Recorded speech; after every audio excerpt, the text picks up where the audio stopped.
And that is President Trump on the campaign trail. The commander-in-chief holding rallies in Iowa, Pennsylvania, Kentucky, and Ohio over the next week, pressing the GOP agenda,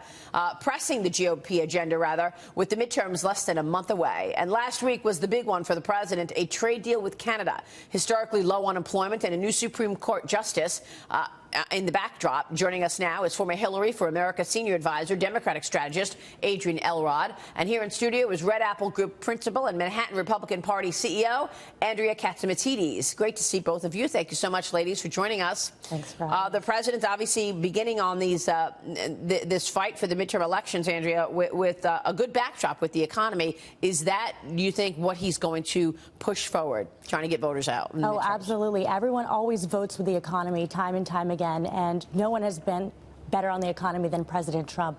With GDP growth, unemployment at a 50-year low, I think that this is going to be a good sign for us going into the midterm elections. Adrienne, what do you think about that? And also the lines from the Republican side have been resist versus results. Can't argue with the results we've seen in the economy, can you? Well, yeah, look, the economy is doing relatively well, and I'm going to give a lot of that credit to President Obama for some of the policies that he put forward. But look, going into the midterms, of course, President Trump is coming out on the campaign trail. He's campaigning for a lot of senators who are in tough re-elections. You're also seeing on the Democratic side, President Barack Obama, Michelle Obama, and other top Democratic surrogates going out there. So this is the time. We're about 30 days away. I think it's actually 31 days from the election. This is the time where big surrogates can make a huge difference in terms of turnout. You know, it's interesting because President Obama endorsed Alexandria Ocasio-Cortez. He's endorsing a lot of these extreme left candidates. Do you think he's basically saying choose socialism over capitalism? No, of course he's not. Of course he's not. But that's what they are representing. They're representing socialism.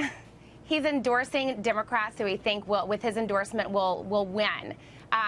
Alexandria Ocasio-Cortez is a future female leader in the Democratic Party. She happens to call herself a Democratic socialist, but she certainly has more in common in terms of her policies with the Democratic Party base than with Republicans or with independents. So you think she's the future of the party, and I think she is a future face of the party. A future face of the party, but being a future face of socialism, you're basically saying, yeah, we like socialism. I mean, how can you say otherwise? I'm just simply saying that she is a young person. Who just defeated Joe Crowley, who is a long-term incumbent from that district in New York, and she's got a bright future, I think, in the party. We're a big tent party, Maria. What do you think?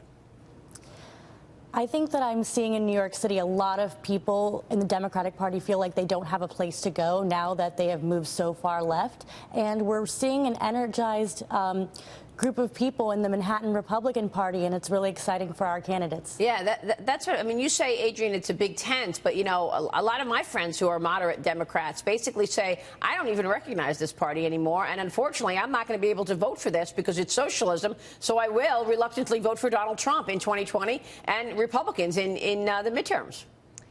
Well, I think it's still too early to tell what a lot of independents will do going into 2020. We're focused right now on the 2018 midterms, and Democrats certainly have the momentum behind them.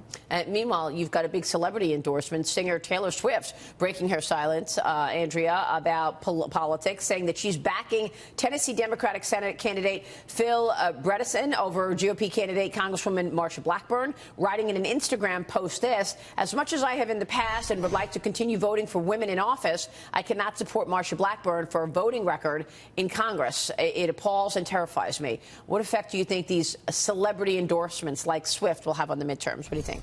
I think that's really interesting that she made that endorsement, since she has taken great pains to reinvent herself as a New Yorker instead of someone from Tennessee. And President Trump won Tennessee by 20 points. I think that Blackburn's values are much more in line with the voters of Tennessee, and I think that's what we're going to see in November. So you think Tennessee goes the way it went for the election, the general election? That's what the polls are showing now, and I think that's what's going to happen. Adrienne, what's your take on Taylor Swift coming out?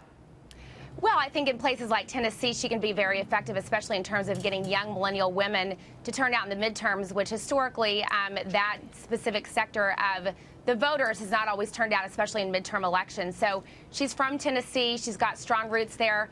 I'll tell you, I wish she had endorsed Hillary Clinton on the 2016 presidential campaign. This is a big step for Taylor Swift. She's never endorsed a presidential candidate before. And I think this will be a big boost to Phil Bredesen's campaign. Why do you think she didn't endorse Hillary? Because I think she didn't want to get involved in politics. But I think she would have been very effective in helping us turn out younger women.